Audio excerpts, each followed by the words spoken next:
We would like to make you aware that for a few things before we actually get started. This session is being recorded and will be available to registered conference attendees for viewing after the event using the same link for accessing the conference platform. But this also will be recorded and streamed on our YouTube channel. Conference attendees are welcome to use the chat interface during the event, but we ask all the attendees to be respectful in your comments and observe ACADIA's code of conduct. If attendees have specific questions, please post that in Q&A, and if you have time permits, we will go through the Q&As. Thank you for your cooperation, and we hope that you enjoy this session of ACADIA 2021. Now, let's begin the award session. This year, we are delighted to honor Alvin Huang with the Practice Award of Excellence. This award recognizes creative design work that advances the discipline of architecture through development and the use of digital media.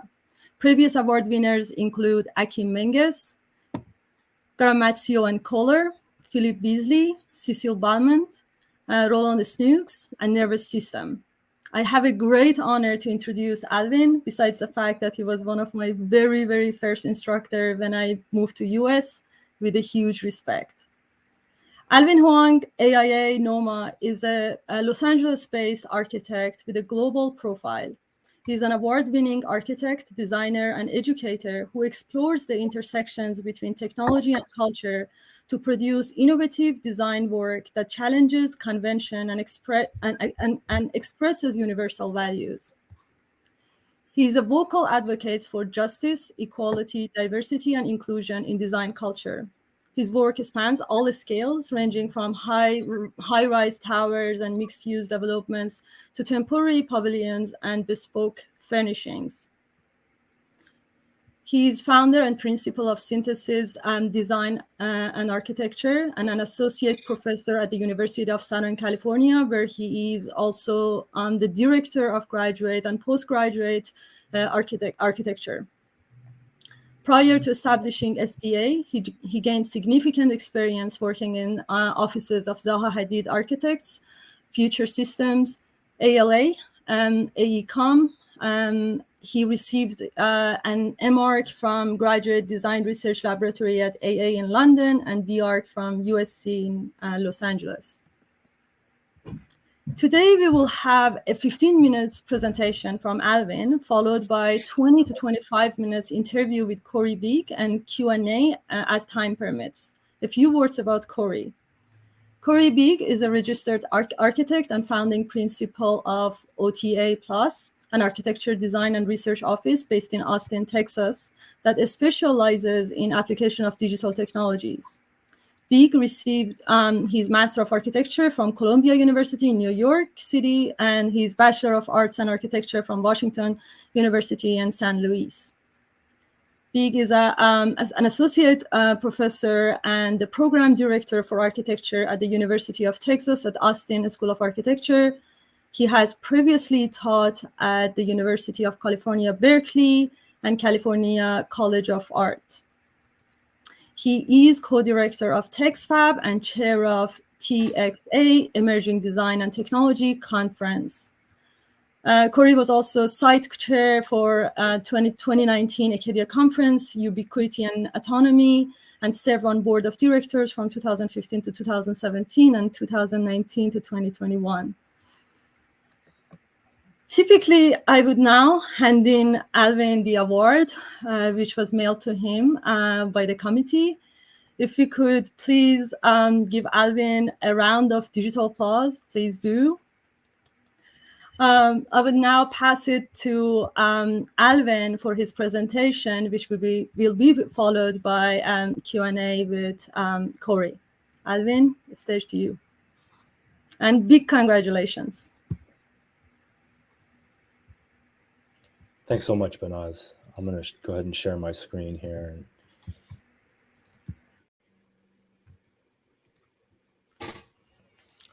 All right. So thank you, everybody. I'm beyond humbled and to stand here before you today. I mean, well, sit behind a screen virtually and remotely to receive the 2021 ACADIA Digital Practice Award of Excellence. ACADIA has long been my intellectual home as a design researcher, and to receive this award from colleagues, peers, and friends that I respect, admire, and enjoy so much is a true honor. Thank you. So, as ACADIA is typically a conference about research, but this award is about practice, I want to speak with you about the intersection of the two. Originally founded in London in December of 2010, Synthesis Design and Architecture recently celebrated our 10-year anniversary. In those 10 plus years of practice, we have engaged in a wide spectrum of projects ranging from speculative design proposals for competitions, design research projects for objects, pavilions, and public art, to architectural commissions for interiors, facades, and buildings. While the typologies of the work have been highly varied, from that standpoint, we don't fit the mold of most architectural practices, and that we don't specialize in anything, in terms of type, that is. What I would argue connects the body of work is an interest in challenging conventions, asking questions, and leveraging technology as a means of designing, analyzing, fabricating, and perhaps most importantly, thinking. We specialize in producing groundbreaking design work that not only challenges convention through technological, material, and computational innovation, but also work that purposefully enlivens the public imagination and makes a case for the role of innovative architecture in our contemporary creative design culture. We seek to balance both the experimental and the visionary with the practical and the pragmatic to achieve the extraordinary. So my role as a practitioner is balanced between my role at USC, where I'm an associate professor and the director of graduate post-professional architecture, and my practice, Synthesis Design and Architecture.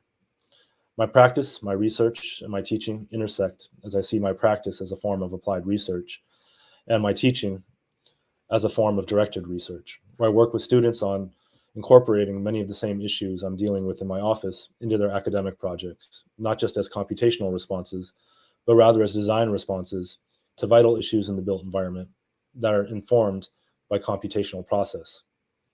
Building on that thinking, next year I'm launching a new 12-month post-professional Master's of Advanced Architectural Research Studies with 2 concentrations, city design and housing and performative design and technologies. However, despite my interest in technology, I think it's really important to understand it as a means rather than an end. These 3 quotes perhaps best illustrate the ethos behind my practice, where design is seen as space to imagine alternatives, technology and culture are synonymous, and the emphasis is on providing technological solutions to design problems rather than technological problems.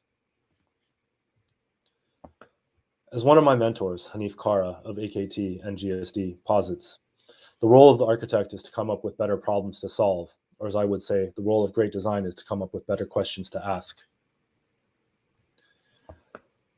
While each project represents a specific problem, which opens up a space for a series of highly specific questions to ask, these are some of the universal questions that I've been thinking about asking throughout my career, and I would say unifies the entire body of work of my practice. We're now in an era where digital fabrication processes have become pervasive. Laser cutting and CNC cutting have become the norm, and 3D printing is near ubiquitous. Whereas their uses have become commonplace, more often than not, this prevalence has led to a widespread overuse and a lack of a priori consideration in regards to the constraints and opportunities presented by either machinic process or material behavior. Alternatively, a material-based design process utilizes computation to integrate the logic of fabrication technologies with structure, material, and form.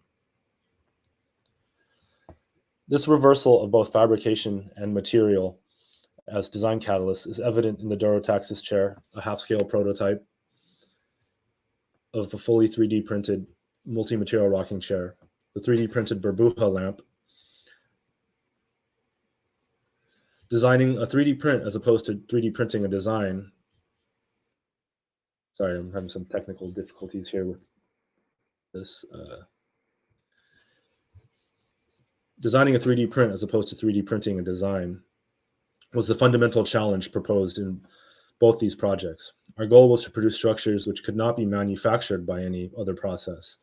By prioritizing the chosen fabrication method and materiality as the generative design constraints that inform geometry, both projects were experiments in the design of 3D printed, three-dimensional space packing structures that have been designed specifically for these machines with materials which they are manufactured by and with. They have been pre-calibrated to capitalize on specific design opportunities enabled by the capabilities and constraints of additive manufacturing. Similarly, in projects like CSACE Pavilion, completed in 2008, Chelsea Workspace, completed in 2012, and the facade of Central Plaza Rayong, completed in 2014, we see fabrication take the lead through the subtractive processes of CNC milling of flat sheet material, which can be assembled into three-dimensional form. These projects not only utilize digital fabrication as a means for production, they also look at issues of associative modeling, prefabricated assemblies, material optimization through nested geometries. In all three projects, the dimensional and organizational constraints of sheet material, namely fiber reinforced concrete in the C-Space Pavilion, laminated birch plywood in the Chelsea Workspace, and aluminum composite panels in Central Plaza Rayong, become additional parameters for the design process.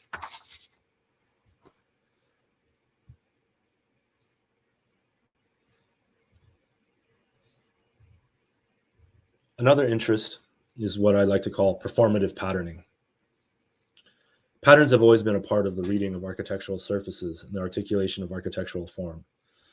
From the decorative patterns of Gothic architecture to the articulated joints of modernism, Patrick Schumacher covers the historical readings of patterns as both decoration and ornamentation in depth, and proposes parametric articulation as an opportunity to consider the pattern as a device for communicating.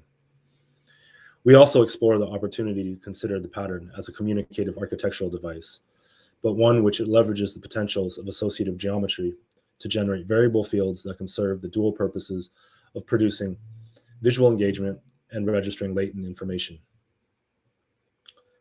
This understanding of performative pattern can be seen in data moire, a large-scale, data-driven feature wall that merges the territories of data spatialization and data narrative by using the cognitive computing capabilities of IBM Watson to inform a data-driven generative design process to articulate a vast quantity of data as a spatial experience and marketing narrative for the IBM Watson Experience Center in San Francisco, California. The result is a digitally fabricated physical installation which illustrates monthly spending cycles by mapping the growing influence of mobile devices on all digital sales from 2013 to 2015. The data is materialized as a CNC milled, double-layered aluminum backlit screen wall that produces a moire-like effect through abstract visual interference patterns produced by the overlaying of two mappings of the same data set as the cladding of the Watson immersion room. The project provides a dynamic architectural feature that provides identity and enhances the visual and spatial experience of visitors to the Watson Experience Center, while simultaneously providing a uniquely spatial marketing narrative that highlights Watson's ability to analyze large quantities of unstructured data. Data moire capitalize on two computational paradigms: the capacity of cognitive computing and machine learning to analyze and provide insights into massive amounts of unstructured data, and the ability of generative design processes to drive geometries that are informed by data. However, it's not the analysis nor the geometries themselves which are the impactful portion, but rather the capacity of and the analysis of the geometry combined that are able to communicate a meaningful reading and provide a visually stimulating experience. Similarly, the Ypmd Pediatric Neurology Clinic challenges the banality of the typical utilitarian medical clinic with a unique design that incorporates color, texture, and geometry to create a light-filled and lively experience for both patients and staff. The identity of the clinic is defined by the reception waiting lounge, where dynamic and playful geometries are paired with bespoke patterns and textures to add both visual and tactile interest for children suffering from neurological disorders. The reception includes a custom solid surface reception desk and a graphic feature wall, computationally abstracted from a CT scan of a human brain and CNC milled to reveal layers of Baltic birch laminated plywood. Custom origami-inspired geometric millwork is organized around the windows to create a thickened wall with built-in seating. The millwork features acoustic felt cladding that is CNC cut with a custom pattern of grooved cuts that gradiate in width, depth, and spacing. At a much larger scale, Scholar's Tower is a project inspired by an intellectual appreciation and formal interest in the ancient southern Chinese cultural artifacts known as Scholar's Rocks, or Gongsi. These sculptural rocks are geologic phenomena that have been naturally sculpted by the flow of rivers and have served as inspiration to Chinese scholars for over 1,000 years. One of their most valued features is creases or wrinkles on the surface of the stone that mimic the mountaintops, valleys, cliff faces, and other natural formations. This quality is articulated in the graphic patterning of the variably louvered second skin, which creates a physical index of the striations, creases, and wrinkles of Gongsi.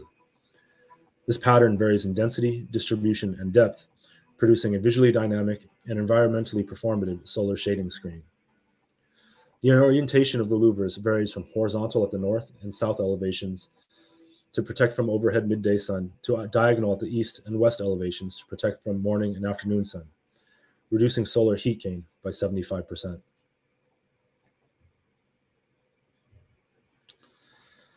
Form in architecture has traditionally been understood as a composed response to utility and gesture, whereas performance in architecture has traditionally been understood as the analytical result of engineering criteria applied to the architect's imposed preoccupation with planning, skin, and symbolic gesture. When thinking about what we like to call informed form, we explore the combined relevance of form and performance through the nonlinear relationships with geometric logic and materiality.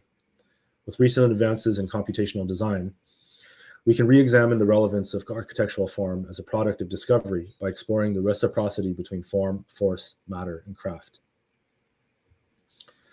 This sensibility is explored in the Pure Tension Pavilion, a portable, solar-powered tensile membrane structure designed to not only charge EV vehicles, but also flat pack to fit within the trunks and assemble in less than 1 hour. It's an experimental structure that, similar to a concept car, is a working prototype that speculates on the future of personal mobility and alternative energy sources, while also exploring digital design methodologies and innovative structural solutions. The pavilion is an expression of the tension to equilibrium between its elastic membrane, skin, and rigid perimeter frame. The perimeter frame of the structure is defined by 24 CNC bent aluminum pipes with swage slip fit connections, while the skin is materialized as a pair of vinyl encapsulated polyester mesh membranes with a zippered seam and spandex sleeves that wrap the frame. Conceived as an extension of the legacy of Frey Otto's minimal surfaces, the equilibrium between unique form and form from material enable efficient and effective structural performance. The continuous form of the pavilion was developed through a parallel process of analog form finding and digital form finding to explore the assumed material behaviors of a tension membrane skin against a bending active frame. In both cases, the process enables the application of basic engineering principles and material properties to inform and develop an intuitive design process which could be manipulated to iteratively generate, test, and refine design options. Rather than using these tools to develop a scientific method to find form, they're used to help develop a design intuition to help guide the discovery of form in concert with design intentions. Perhaps the single most important topic which connects the entire body of work is this notion of geometric logic. That is, by embracing geometry that is defined by relationships rather than dimensions, we're able to embed the specific logics of fabrication and performance while controlling the quantum and constructability of variation. The Groove at Central World, completed in 2014, is an expansion of the existing Central World Shopping Center in Bangkok. The challenge was to add an extension to a large indoor, fully air-conditioned mall while providing an outdoor oasis of calm energy. As a result, the building is organized around two courtyards, one interior and one exterior, that provide a sense of intimacy and connectivity. The facade serves as a graphic identity of the building by using a backlit CNC perforated aluminum panel system, which incorporates lighting, graphics, identity, and visual performance. The project is designed with associative modeling techniques which enable an iterative design and refinement process, allowing the exchange of rapid information with the client and consultant team, including connecting our initial parametric massing models to pro forma spreadsheets, allowing us to have client conversations surrounding financial performance as it relates to form. Ypmd is a unique event space for architecture, fashion, music, and arts, housed within the upcoming Arts District Center in Los Angeles. The project will be home to a collaborative workshop and residency program for emerging artists and curators led by the Los Angeles County Museum of Art to empower youth in downtown Los Angeles. The project's named after the Mayan city Ypmd, a visionary center for creativity and forward thinking in ancient Mayan culture. Envisioned as the epicenter of activity and creativity for the Arts District, the form of the gallery takes inspiration from the directional forces of magnetic fields and fluid forms of liquid mercury. The project is conceived as a building inside a building, a sculptural vessel on display within a jewel box. The skin of the gallery is clad in a cloud of symbols from ancient Mayan, Chinese, Adrinka, and Greek cultures, expressing ideals of equality, power, spirituality, energy, and prosperity. Here you can see issues of digital craft, performative patterning, informed form, and geometric logic all coming together. Through the last decade, I've had the opportunity to work on a large range of projects. While computational design has emerged as the mainstream protocol for the production of architecture, its applications within the conventions of traditional practice have pigeonholed it under the banners of efficacy and optimization. Meanwhile, in the academy, computational design seems to have been steered towards the search for novelty. I think we're seeing a change right now with what's happening here in ACADIA and this kind of move towards thinking about critical computation.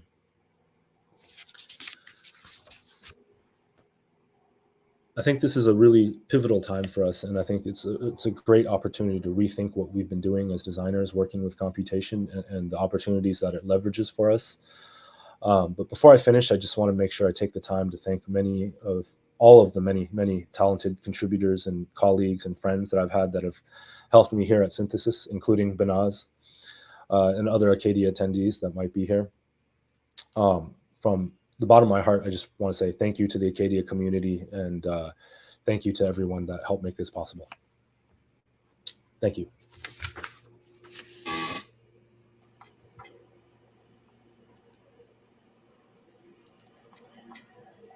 Awesome. That was wonderful, Alvin. Really great to see the work and its progression, and also great to share the stage with you here. We've crossed paths many times, but I never in this format. So it's exciting to be able to talk to you.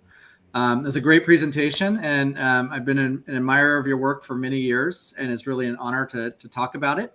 And I think because it's a practice award, I'll ask a few questions just about your idea of practice, which you introduced at the beginning.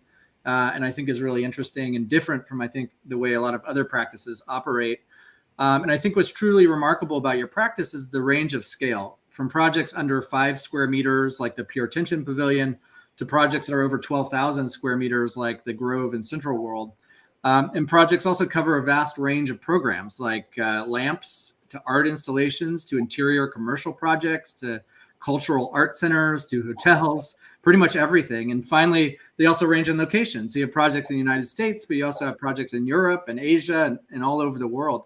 And because this award is specifically about practice, I want to ask you about how you've managed to diversify the scope and the footprint of your work in a field, in our profession, that is increasingly becoming, I would say, less diverse, right? There are large architectural firms in the world that could do anything, right?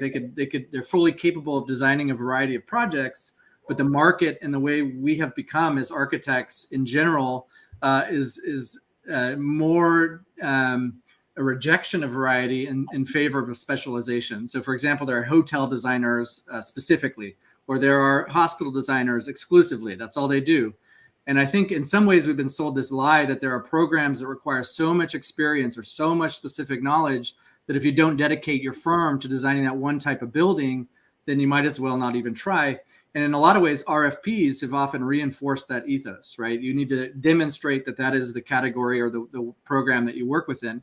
So in many ways, though, your practice proves that that is not true, and it's not necessarily required to actually make an impact and do these kind of projects. But at the same time, you do specialize in an approach to architecture, which is digital. And as you mentioned at the beginning of your talk, you use digital tools as a means and not an end. So they're part of the process. They're part of the actual effort in the design of the project, as much, I would say, as program is.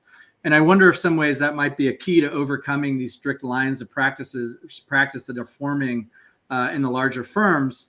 And so my question for you is, what lessons have you learned in setting up your practice in this way? What sort of difficulties have you encountered? And also, how do you see your practice evolving in, let's say, the next 10 years? Well, it's a lot to tackle in one question here.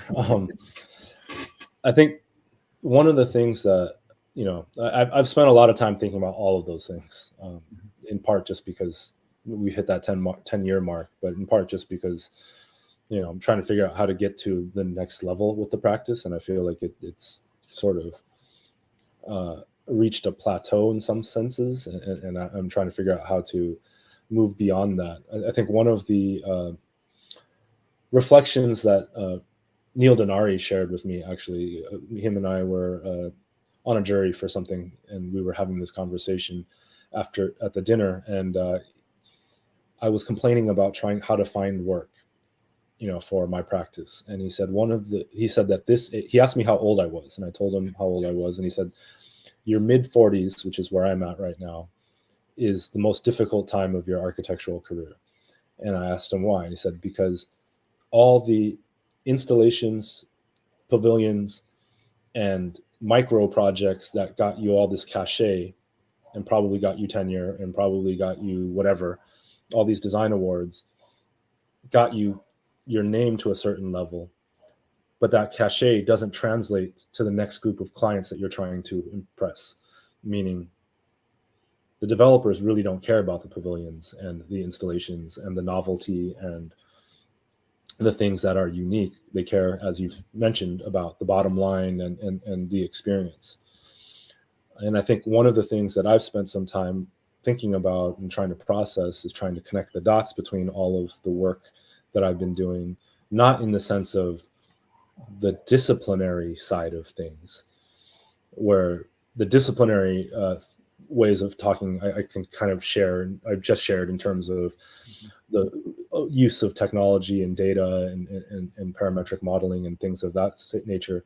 But on the, let's say, public side of things might be the kind of recurring theme behind all of the projects is that they're all clients that have asked to rethink something that they've done for a very long time, whether it was Volvo asking us to rethink a pavilion for a electric car, or IBM Watson trying to rethink what a showroom is for a commodity that is not tangible, to what Central World was looking at in terms of how to rethink what a shopping center was in a more contemporary society, and how to distance themselves from their previous brand, which was a little bit more stale, or let's say stale, which is more dated. And I think one of the things that has been common for me is that our job is not to specialize in something. And I guess the argument I make when I pitch myself to potential clients is that I try to use that as an advantage rather than a disadvantage, is the fact that what I tell them is that when you specialize in something and you get somebody who's done 500 of them, it means that they have formulas for working and they have rules of thumb for working. And so you're going to get a known result. If that's what you're looking for, then that's great. But if you want to try to discover something that you didn't know, or in the case of, the way I like to describe it is, your job as the designer is not to give the client what they wanted, it's to give the client what they didn't know they wanted. And I think that's where I try to position our specialization, is in identifying that and rethinking and challenging convention, rather than trying to reiterate something that has already been done before. Yeah, I mean, it's interesting and really great answer. I mean, I think, speaking to the idea of the cachet that you build up as an individual, it's a tricky balance. There's been a rejection of the idea of starchitect or the boutique firm, which tend to be more capable of dealing with a mixture of building types. But it's totally understandable, because authors or artists as architects have typically been of a certain ilk and working on a certain price level of project. But I wonder if like the rejection of that author then favors, again, this mega firm model where there's no longer authors, but as you mentioned, firms that reproduce the same thing with slight variation over and over again. It started in suburban with suburbs and sprawl, the creation of these box stores that are just stamped across the landscape. But it's become more egregious since then. Like in cities, we now have the exact same skyscraper in Charlotte as we have in Dallas. And skyscrapers are meant to hold some identity of place, but now that's been taken away. That meaning has been taken away. And then for architecture, that becomes a commodity, just a replication of things.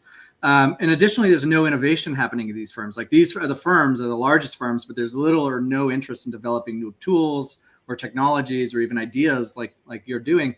And in your practice, which, the name is Synthesis, Design, and Architecture, is of course led by you, but it implies a collaborative endeavor, right? So is there an argument, or is there some new form of authorship that retains identity, but allows for this co-presence at the top, or for a network of individuals to perform synthetically without losing the identity of the individual in the firm, and allowing still for that like innovation to come from individuals, and still allow that to drive the firm?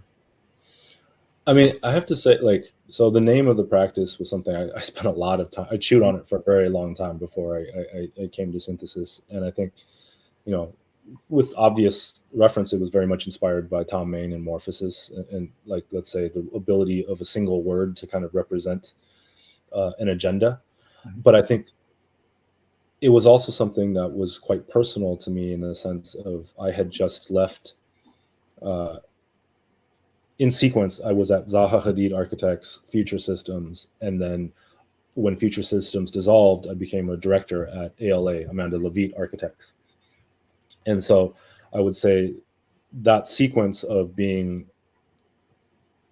a designer at that time, when I started at Zaha's, it was 45 people, and then when I left, it was like 150.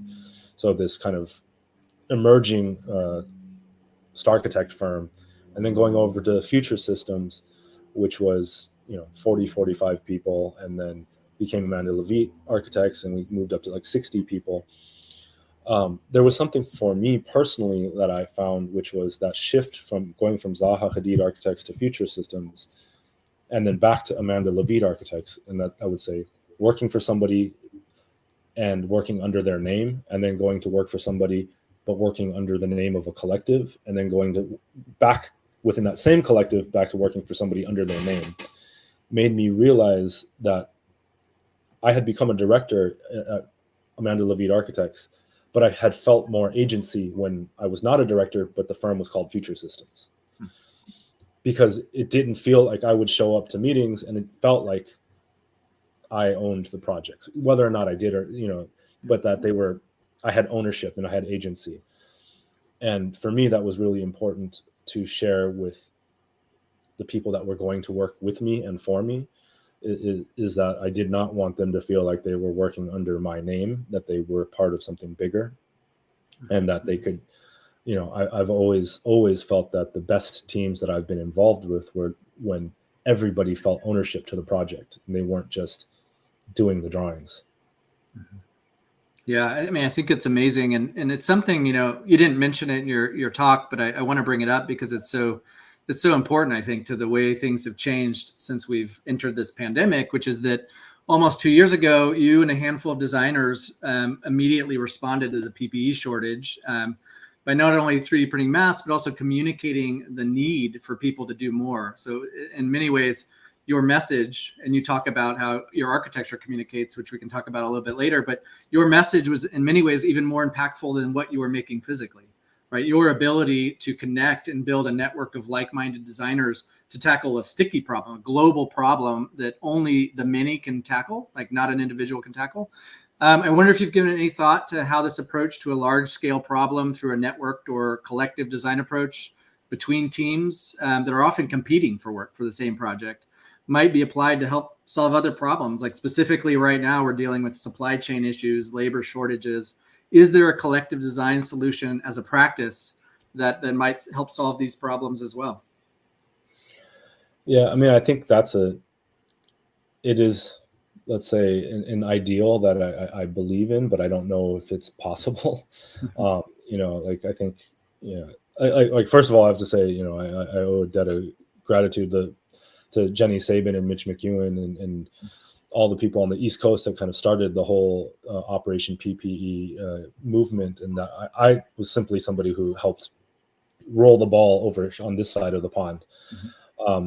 But I think it really was an opportunity to kind of connect back to, as Jenny comments often about, let's say, the origins of digital practice and digital fabrication with, let's say, the people like Bernard Cash, who were looking at open source design, and digital fabrication, not as a way of, let's say, controlling authorship, but of actually distributing authorship and enabling others and enabling other communities to participate. And I think, you know, there's obvious reasons why that became the solution in the pandemic, when we literally could not be together.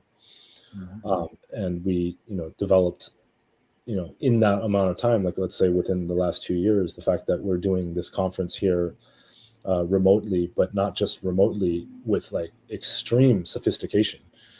You know, like there's this is a highly produced event. It's not just a big conference call with a lot of people. It's actually an entire series of tools have been developed to tackle this issue of remote collaboration, and that have come out of that pandemic, which now enable us to work broader and bigger scales and more connectively and more distributed. So I don't know how that applies to global issues, but I definitely see it affecting the global workplace. Since we've come out of the pandemic, you know, at the beginning of the pandemic, I had a physical office, and there was 3 of us in my team working there full time and 2 interns part time. Since that time, I now have no office. I'm in my dining room of my house right now. My team still is with me, but they've all moved. So instead of them all being in LA, I now have 1 guy in China, 1 guy in Pittsburgh, and 1 consultant who's here in LA.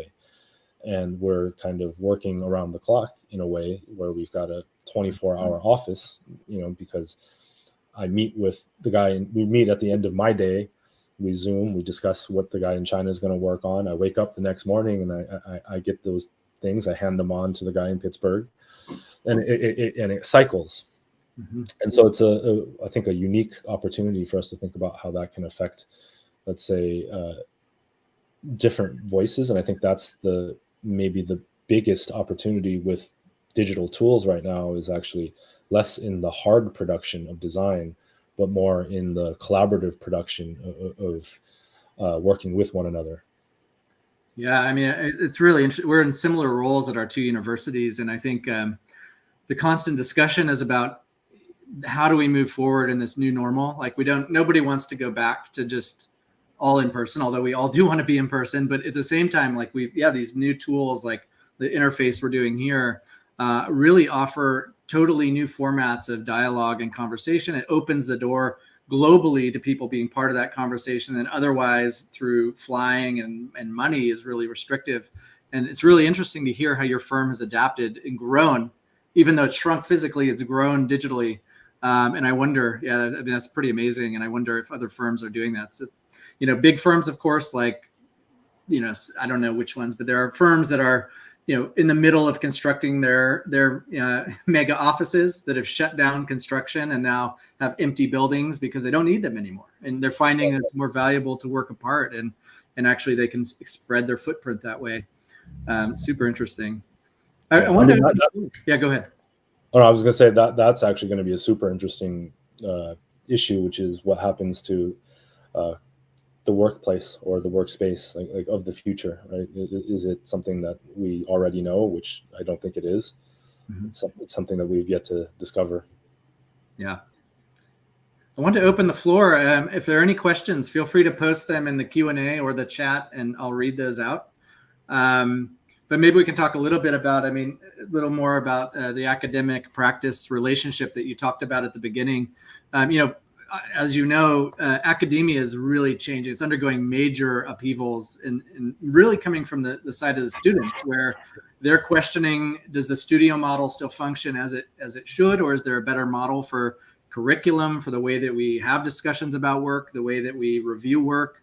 And in practice, I don't know that I've seen that same shift. And I wonder if, we've always talked about where academia can lead innovation and technology, lead innovation in terms of design, but we rarely talk about how it leads innovation in terms of composition of a firm or function of a firm. And I wonder if that reflection that's happening from the ground up in academia might start to spill into practice in a similar way, and if it's affected yours at all. I mean, I think it's definitely an ongoing issue, and I think it might be a reminder, that architecture and design, or let's say creative production or cultural production, is always contextual. And by contextual, I don't mean in the kind of traditional meaning of context of architecture as like physical context. I mean more so in terms of socio-political and cultural context, and trying to identify the fact that, one of the things that has become clear to me is that, my interests in digital fabrication and design computation and the kind of era of that at its peak was pre-2008, when, let's say global economies were doing really well. And there was an ability to, pretty much build anything if you threw enough money at it. And then post 2010, the kind of global climate changed dramatically, obviously with the 2008 financial crisis. And then now with 2020, it's brought about a whole nother context, right? One that is post-pandemic,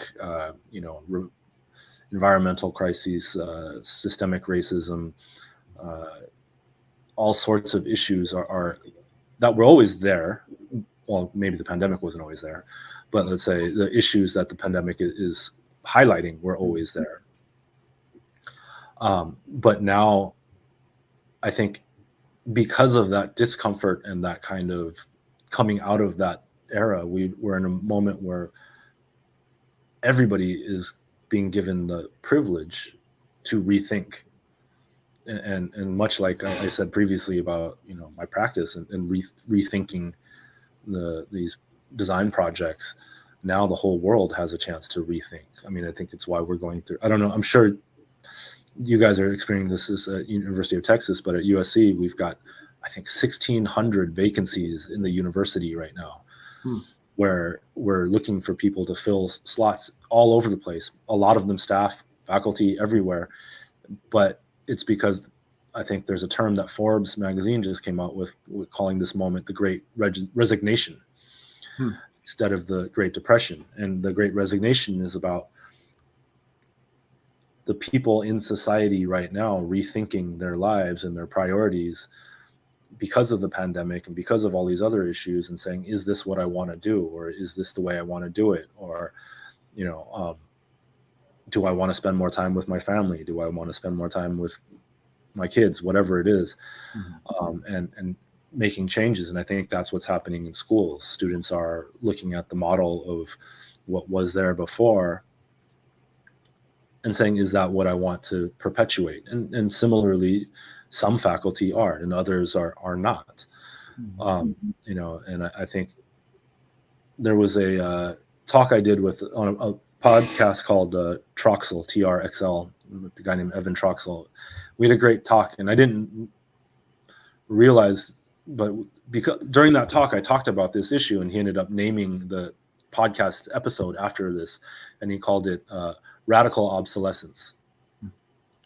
And it was a term that I had talked about during that, which was the fact that right now the acceleration of society and culture and technology has never been faster, right? In terms of the advancement of technology and the change within culture that technology has never been more rapid than in the last 15, 20 years. And the landscape that we look at today does not resemble the landscape that we looked at 20 years ago or 30 years ago or 50 years ago. Whereas previous generations, the landscape they looked at within 100 years was identical. And now we're at this moment where suddenly what the pandemic brought about was like suddenly our most expensive, most dedicated, or most decorated, most seasoned faculty were the most obsolete in a blink of an eye. Right? Like they couldn't even turn on Zoom. They didn't know how to, connect with people virtually. They didn't know how, all sorts of issues came to the surface. And so I think now we're at this moment where, change is happening at such a rapid rate with technology that there's also ways that, that it isn't just a technological change, it's cultural and societal change as well. Yeah. And I mean, it feels like, the first time in my lifetime where everything is connected, like every issue, you can't just focus on technology and just be in a lab working on technology. It's going to intersect with things like societal change. It's going to intersect with politics. I mean, your issues at USC are probably very different than mine. I mean, we have similar problems, but we have politics that are coming from the top down that are deeply dividing the school population, the student population. And I feel sometimes like I'm in a civil war battleground where I'm, in between politics, from the top down, fighting with students from the bottom up. And I know what's right, obviously, but it's very hard to balance that struggle and to understand how do we allow students to move forward through that very difficult terrain in a way that actually is the way they should be moving through it, the way they want to move through it. It's very challenging, but I found that technology, things like formats like these, are a benefit to us, to us trying to get through that change because of exactly what you mentioned, the difficulty from, what tends to be the top down dealing with these kind of technologies, which have been forced upon everyone, regardless of what political spectrum you sit on. And I think that's one reason there's a rejection of being digital from a certain direction. Because it's harder for them to interface with what's happening, what's changing. But yeah, I think, super interesting points. Are there any questions there has to be some questions from other people. There's one question in the Q&A. Oh, all right, perfect. I'll read it out. Congratulations again, Alvin. Based on your practice and new learnings during this pandemic, what advice might you have for new architects, designers in these times of what seems like continued upheavals and crises? By Vernell. Thanks for the question, Vernal, and congrats on the work you've been doing and all the things that you've been doing with for ACADIA in particular, because I think I've been really, really pleased with, how ACADIA has developed the last couple of years. I think the advice that I would have is one, to learn anything and everything, and actually this might be the moment where I start sounding like the crotchety old man that says back in my day. I used to walk uphill both ways, through the snow, all that kind of stuff. But I think a comment I hear a lot from students is that they wish somebody taught them this, or somebody taught them that, or somebody taught them that. But there's never been a time that you could learn things on your own more than right now. Right. And so one of the stories I always like to tell about Zaha's office that, now I can share because I'm not there anymore, is that when I started in that office, I lied and said I knew Rhino. And I didn't know Rhino. I knew Maya, Mel, 3D Studio Max, all sorts of other modeling softwares. And so I was pretty confident I could pick it up, but I just lied and said I knew it. And then I stayed in every night after work and would stay by myself and use the predictive commands of Rhino, where I'd start at A, the list would come down, and I would go through every A command. And my goal was that I set a goal that every night I would do one letter. And ended up sometimes I had to do, 2 or 3 nights for that one letter, because some commands, there's actually a lot of them. But that was how I taught myself Rhino. There was no class, there was no YouTube, there was nothing. It was just self-teaching and F1 and the predictive commands. But because of that, I actually felt like I learned Rhino in a way that other people didn't, where I knew all sorts of commands that nobody even knew existed, because I made sure I knew all of them. And I think that's something that I see all too often right now with new students is that they want to be spoon-fed in a way. Mm-hmm. And I think if there's something that you're interested in, go figure out how to learn it and teach it to yourself. That way you can be prepared with questions that when you find a source that can teach you, but also that way you can be prepared with questions that help you find the right source for learning, right? Because there's so many different ways to learn everything. Mm-hmm. You know? Yeah. Good. And I think the other thing is that I think the important thing about all those things is that when you learn that way, you don't learn steps. And when you learn by steps, like do this, then that, then that, then that, it's kind of like learning how to get somewhere by Google Maps, giving you directions, right? Once you've gotten there, the only way you know how to get back is to follow the same exact directions, but it doesn't mean you know where you are. Yeah, one thing that like amazed me, we had you out here for TextFab to do a workshop. You've done multiple workshops for us, and like it's amazing to see the how that reverberates through the years. I mean, like we had students doing projects that built off of that workshop for like 4 years. And it's the same thing with like, we had Morphosis out here for ACADIA, and one of my TAs taught a whole section on Morphosis drawings. And like, I didn't ask him to do that. It just kind of filters in a way that's totally different than what, our teachers used to teach us, which is step by step. This is my method of this is my pedagogy. This is what you do. And it's just a beautiful thing when that stuff starts to trickle through a curriculum and have an effect like that. I thank you so much. That was an amazing presentation, amazing answers to questions. I think it's just really awesome to hear from you again, and look forward to seeing the next 10 years. Thank you. And thanks for the award and for having me. It's good to see all of you again. I think, one thing I would like to share, a quick story about Banaz. When Banaz was interning for me as a student, there was one day we were in the office, and then she came up to me and said, "What time does the person who brings the tea and coffee come?" And I said, "What do you mean?" She said, "In Iran, every office has a person that brings tea and coffee." I said, "Well, in this office, that's you."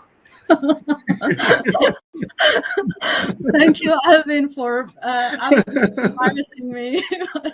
I've learned a ton from you. Thank you so much. Thank you, Corey, for moderating this session. And big congratulations to Alvin for this very well-deserved award. And a wonderful conversation. Huge congratulations. I would like to direct your attention to the next session of ACADIA, paper session 5 on mixed reality and fabrication. Please join us for a coffee breaks and social networking, and we'll see you after a short break. Thank you. Thanks, everybody. Thanks.